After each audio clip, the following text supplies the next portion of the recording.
Дефектни апарати за магнетна резонанца и недостаток на радиолози. Ова се главните причини поради кои граѓаните со месеци чекаат термин за рана диагностика на болести. Ова го покажува последниот извештај на Државниот завод за ревизија.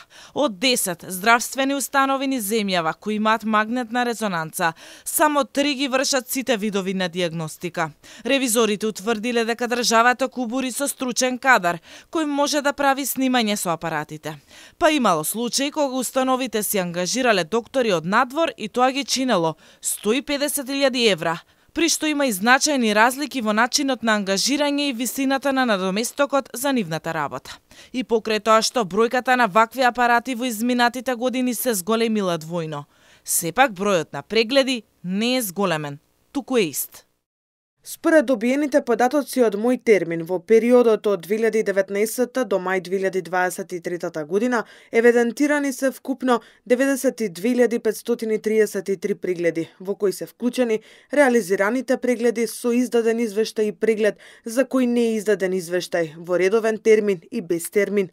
Годишно на еден апарат се снима 2800 пати, што е под просекот во Европа, кој се движи до 3 пати повеќе. Од вкупно над 110.000 слободни термини, искористени се 56%. Најмногу снимки се направени во Битола и Скопје, а најмалку во Тетовската болница. Воспоставена е пракса за неосновано и неоправдано упатување за снимање со магнетна резонанца од страна на специјалистите, зашто од Министерството за здравство не се преземени мерки за санкционирање.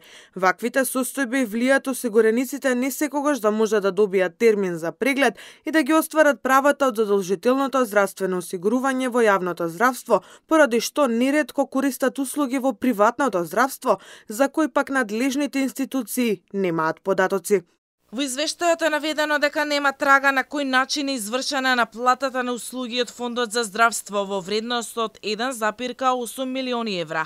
Со тоа постои можност здравствените установи да загубиле најмалку 200.000 евра од партиципација на пациентите.